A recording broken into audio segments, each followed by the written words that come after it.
नमस्कार, मी डॉक्टर प्रणिता श्री विश्वंभर आयुर्वेदा या आपल्या चॅनेलमध्ये तुम्हा सर्वांचं पुन्हा एकदा स्वागत आहे। आजच्या या व्हिडिओमध्ये तुम्ही घरच्या घरी शरीराची शुद्धी कशी करू शकता, बॉडी डिटॉक्स कशी करू शकता ते आपण बघणार आहोत। पण त्याआधी शरीराची शुद्धी करणं का गरजेचं आहे ते तुम्हाला माहित पाहिजे।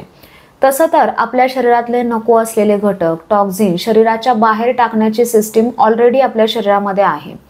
घामा वाटे, लघवी वाटे किंवा संडासमधून ते नको असलेले घटक, टॉक्झिन्स शरीराच्या बाहेर व्यवस्थित टाकले जातात। जेव्हा आपलं डेली रुटीन व्यवस्थित असतं, लाईफस्टाईल व्यवस्थित असतं, खाणंपिणं वागणं व्यवस्थित असतं, तेव्हा या मलविसर्जनाच्या क्रियाही व्यवस्थित होतात। पण आजच्या धावपळीच्या लाईफस्टाईलमुळे कोणाचंच रुटीन व्यवस्थित नसतं। त्याच्यामुळे हे टॉक्झिन्स, नको असलेले घटक शरीरात हळूहळू साठायला लागतात आणि छोटे छोटे त्रास आपल्याला व्हायला लागतात। आणि याच्याकडे जर आपण दुर्लक्ष केलं तर भविष्यात एखाद्या मोठ्या आजारामध्ये याचं रूपांतर होतं। त्याच्यामुळे शरीर शुद्धी तुम्ही घरच्या घरी करू शकाल असे 4 अतिशय सोपे उपाय मी तुम्हाला या व्हिडिओमध्ये सांगणार आहे। त्याचबरोबर शरीराची शुद्धी केव्हा केली पाहिजे तेही तुम्हाला माहित पाहिजे। तर अशी सर्व माहिती आपण आजच्या या व्हिडिओमध्ये पाहणार आहोत। त्यामुळे संपूर्ण माहितीसाठी व्हिडिओ शेवटपर्यंत पहा। तुम्ही अजून जर चॅनलला सबस्क्राइब केलं नसेल तर जरूर करा। व्हिडिओ आवडला तर व्हिडिओला लाईक करा, शेअर करा आणि बाजूला बेल नोटिफिकेशनचं बटन आहे ते देखील दाबा की ज्याच्यामुळे मी नवनवीन व्हिडिओज अपलोड केले की तुम्हाला पटकन समजेल।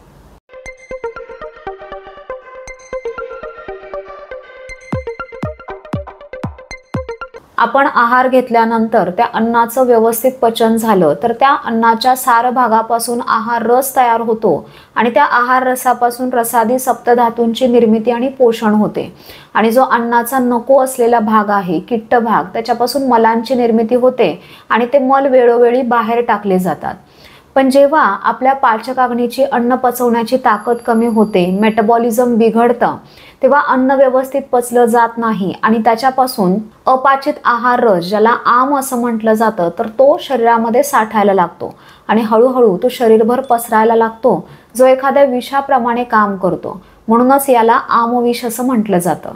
आणि हा आम शरीरात साठायला लागल्यानंतर भूक न लागणं, पोट फुगणं, तोंडामध्ये चिकटपणा येणं, जिभेवरती पांढरट थर येणं, तोंडाचा घाण वास येणं, चिकट संडासला होणं, संडासमधून आव पडणं, संडासला घाणेरडा वास येणं, शरीर जड वाटणं, आळस येणं, सतत झोप येणं, कामामध्ये उत्साह नसणं अशी लक्षणं सुरुवातीला दिसायला लागतात।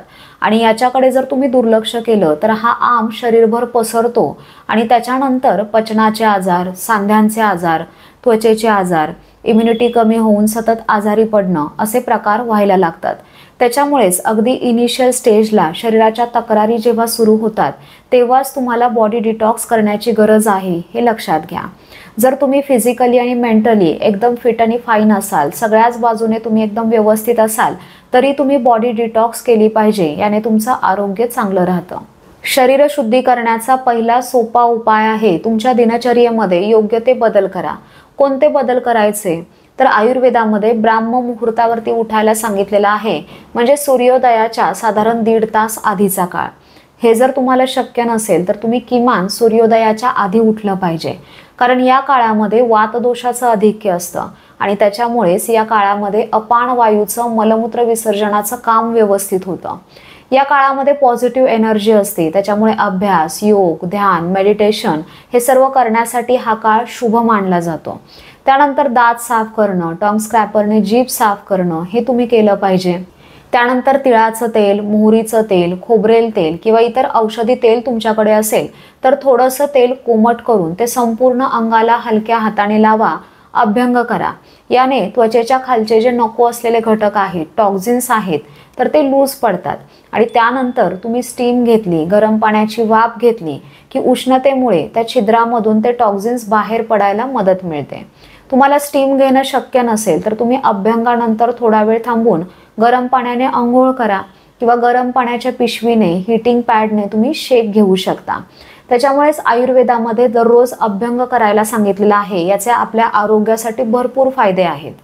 त्यानंतर तिळाचं तेल किंवा खोबरेल तेल तोंडामध्ये घेऊन त्याने तुम्ही गुळण्या करा, ऑइल पुलिंग करा किंवा तुपाचे, तीळ तेलाचे किंवा इतर औषधी तेलाचे 2-2 थेंब दोन्ही नाकपुडीमध्ये टाका, नस्य करा. याचे आपल्या आरोग्यासाठी भरपूर फायदे आहेत. रोज रात्री झोपताना तळपायांना तेल लावा, पादाभ्यंग करा, वेळेवरती झोपा. रात्रीची साधारण 7 ते 8 तासांची शांत व्यवस्थित झोप होणं महत्त्वाचं आहे. जर तुमच्या दिनचर्येमध्ये हे छोटे छोटे बदल तुम्ही केले तर शरीरातले टॉक्झिन्स, नको असलेले घटक शरीराच्या बाहेर पडण्यासाठी मदत मिळते. शरीरशुद्धीचा दुसरा उपाय आहे योग्य आहार. जेव्हा आमदोष तुमच्या शरीरामध्ये साठायला लागतो, तेव्हा भूक लागत नाही, काहीही खाण्याची इच्छा नसते, तेव्हा तुम्ही लंघन केलं पाहिजे. लंघन म्हणजे कडकडीत उपवास केला पाहिजे, म्हणजेच कडकडून भूक लागेपर्यंत काहीही खायचं नाही. याने आमदोषाचं पचन होतं आणि जाठराग्नी प्रदीप्त व्हायला मदत मिळते. त्या काळामध्ये जर तुम्हाला तहान लागत असेल तर तहानेनुसार गोड गोड गरम पाणी तुम्ही पिलं पाहिजे. याने तुमचा जाठराग्नी आणखी प्रदीप्त व्हायला लागतो. त्याच्यामुळेच आयुर्वेदामध्ये एक सोपा नियम सांगितलेला आहे, भूक लागल्यानंतर जेवण करा आणि तहान लागल्यानंतर पाणी प्या. इतर वेळेस जर तुम्हाला भूक लागत असेल तर तुम्ही पचायला हलका आहार घेतला पाहिजे. म्हणजेच काय तर मुगाच्या डाळीची खिचडी किंवा ज्वारीची भाकरी आणि एखादी फळभाजी किंवा डाळ भात, त्यानंतर साळीच्या लाया, थालीपीठ, जेवणामध्ये तूप, असं साधं घरचं गरम जेवण तुम्ही केलं पाहिजे. तुमचं संध्याकाळचं जेवण सूर्यास्ताच्या आधी झालं पाहिजे, कारण सूर्य डोक्यावरती असताना ते अन्न व्यवस्थित पचलं जातं. हे जर तुम्हाला शक्य नसेल तर तुम्ही किमान संध्याकाळी 7 वाजेपर्यंत तरी जेवण केलं पाहिजे. याच्यासाठी तुमचं दुपारचं जेवण आधी लवकर झालं पाहिजे. आयुर्वेदामध्ये आहाराचे कोणते साधे सोपे नियम पाळावेत हे सांगितलेलं आहे. याविषयीचा डिटेल व्हिडिओ आपल्या चॅनेलवरचा तुम्ही पाहू शकता. शरीरशुद्धीचा तिसरा सोपा उपाय आहे योग्य औषध. अन्न पचवणारी आणि आमदोषाचं पचन करणारी सोपी औषधं, सोपे उपाय मी तुम्हाला सांगणार आहे. धने, जिरे आणि बडीशेप हे समप्रमाणामध्ये एकत्र करून ठेवा. म्हणजे समजा तुम्ही 20 ग्रॅम धणे घेतले तर 20 ग्रॅम जिरे आणि 20 ग्रॅम बडीशेप हे कॉम्बिनेशन एका डब्यामध्ये एकत्र करून ठेवा. आणि रोज रात्री 1 चमचा हे कॉम्बिनेशन 2 कप पाणी असं रात्रभर पाण्यामध्ये भिजत ठेवा. आणि दुसऱ्या दिवशी सकाळी हे गरम करून 2 कपचं 1 कप शिल्लक राहीपर्यंत तो काढा बनवा. आणि 1 कप शिल्लक राहिल्यानंतर तो काढा गाळून तो तुम्ही सकाळी चहाप्रमाणे पिऊ शकता. किंवा दिवसभरामध्येही तहानेनुसार तुम्ही तो काढा थोडा थोडा पिऊ शकता. तुम्ही जास्त प्रमाणामध्येही हा काढा बनवून ठेवू शकता. याने पचन सुधारून शरीरातले नको असलेले घटक मला वाटे बाहेर पडतात. त्यानंतर रात्री झोपताना तुम्ही त्रिफळा चूर्ण गरम पाण्यासोबत घेऊ शकता किंवा एरंड तेल गरम पाण्यासोबत घेऊ शकता. याने पोट साफ होतं, पचन सुधारतं, आतडे स्वच्छ होतात आणि आतड्यांना वंगण मिळतं. त्यानंतर 15 ते 20 काळ्या मनुका रात्रभर पाण्यामध्ये भिजत ठेवा. आणि दुसऱ्या दिवशी सकाळी त्या मनुका कुस्करून गाळून त्या मनुकांचं पाणी तुम्ही प्या आणि तो चोथाही तुम्ही खाऊ शकता. यानेही पोट साफ होतं आणि आपल्या आरोग्यासाठी याचे भरपूर फायदे आहेत. त्यानंतर गुळवेलीचं चूर्ण किंवा गुळवेलीची काडी ठेचून त्याचा काढा तुम्ही बनवून पिऊ शकता. गुळवेलीला अमृता असं म्हटलं जातं. आपल्या शरीरासाठी ही अमृताप्रमाणे काम करते. आपली रोगप्रतिकारशक्ती वाढवते आणि शरीरातले टॉक्झिन्स बाहेर काढण्यासाठी मदत करते. त्यानंतर हळदीचा तुम्ही तुमच्या रुटीनमध्ये जास्त वापर करा. स्वयंपाकामध्ये हळदीचा वापर जास्त करा. हळदीमध्ये अँटी इन्फ्लॅमेटरी प्रॉपर्टीज आहेत. लिव्हर डिटॉक्सिफिकेशन ही करते आणि आपल्या त्वचेसाठीही अतिशय उपयुक्त आहे. त्यानंतर कडुनिंबाच्या पानांचा 10-10 ml रस तुम्ही सकाळी उपाशीपोटी प्या. कडुनिंब रक्त शुद्धी करणारा आहे, लिव्हर स्वच्छ करतं आणि त्वचेच्या सर्व प्रॉब्लेम्समध्ये अतिशय उपयुक्त आहे. तर ह्या सांगितलेल्या उपायांपैकी, औषधांपैकी जे उपाय करणं तुम्हाला गरजेचं आहे ते उपाय तुम्ही करायला लागा. शरीरशुद्धीचा चौथा सोपा उपाय आहे योग्य व्यायाम, प्राणायाम आणि योगा करणं. याने शारीरिक आणि मानसिक संतुलन आणि आरोग्य चांगलं राहतं. शरीरातली स्रोतसं मोकळी होतात. शरीरातला ऑक्सिजनचा पुरवठा वाढण्यासाठी याने मदत मिळते. आणि व्यायाम केल्यानंतर जो घाम येतो त्या घामावाटे शरीरातले नको असलेले घटक बाहेर पडतात, कारण घाम हाही मल आहे.